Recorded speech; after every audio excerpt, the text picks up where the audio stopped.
Бүгін жаңа сөздері урбандалу, миграция, иммиграция, демография және осы сөздерді қазір тақырыптан жазып аласыңдар.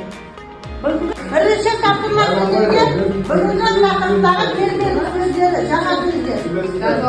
Жазып алыңдар.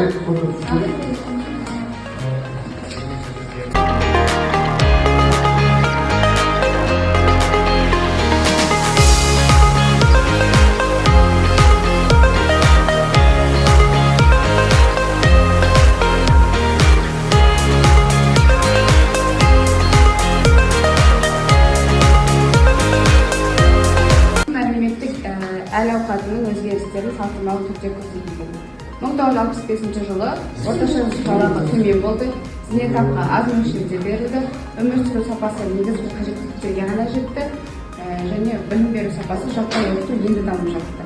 1985 жылы жалақы өсті, бірақ тауарлар тапшылығы күшейді. Зейнетақы мөлшері артты, өмір сүру сапасы біразға жақсарды, жоғарғы білім беру қолжетімді болды. Урбандалу елдегі қалалық тұрғындардың үлес салмағының артына. Миграция, көшіп қону, қоныс аудару адамдардың қандай да бір аумақтарда шекарасынан өтіп ұзақ уақытты немесе бір жолата қоныс тебу процесі. Көштен кету деген мағынаны білдіреді. Өз елдегі тұрғылықты мекенін бөтен елдегі тұрғылықты жерге айырбастау. Демографиялық өзгерістердің себеп-салдарын анықтап, кестені толтырыңыздар. Демографиялық өзгерістердің себептері. Ұлы Отан соғысынан кейінгі жылдары халықтың әлеуметтік тұрмыс жағдайларын төмен дәрежеде болды. 1946 жылы КСРО-ның бірқатар аудандарына ашаршылық жайлады. Екіншісі, демографиялық өзгерістердің салдары. 1939-1959 жылдары аралығында Қазақстанда демографиялық дағдарыс орын алды. Қорытынды өз пікірлерді білдірді. 1935 жылы желтоқсанда ақша реформасы басталды, соң шығарылды. Өз жерде ашаршылыққа душар болды. Қазақ халқы көптеген жылдардан бері қоныс аударғаннан, ашаршылықтан қалған халық оларға Қазақстан аумағындағы тың игеру жүйесінің арқасында көптеген басқа ұлттар да қосылды. Солардың арқасында Қазақстан халқы аз болып саналды. Көптеген жер, су аттары орысшаға аударылды және де өзге ұлттың менталитеті қабылданды.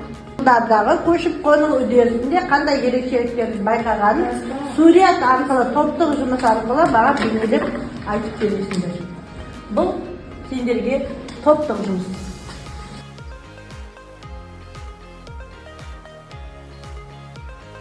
Қазақ халқы неліктен демографиялық дағдарысқа ұшырады? Қазақ халқы неліктен демографиялық дағдарысқа ұшырады дегенді сурет арқылы топтық жұмыста бейнелеп баға қорытасыңдар.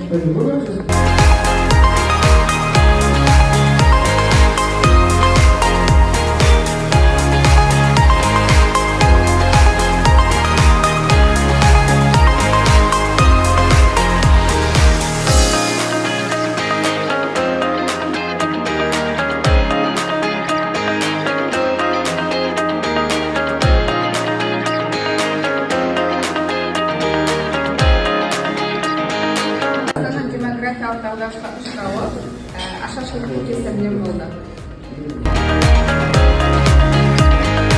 1970 жылдары Қазақстан аумағында 13 миллион адам тұрды. Оның 32,6% қазақтарды құрады. Урбанизация, ауыл халқы қала халқына көшті.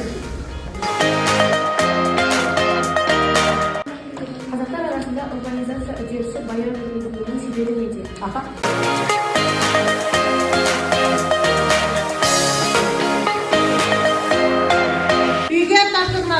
параграф 27-28 бетті оқып келу.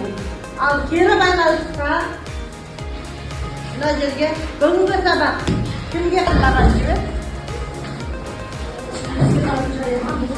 Қағаздарыңызда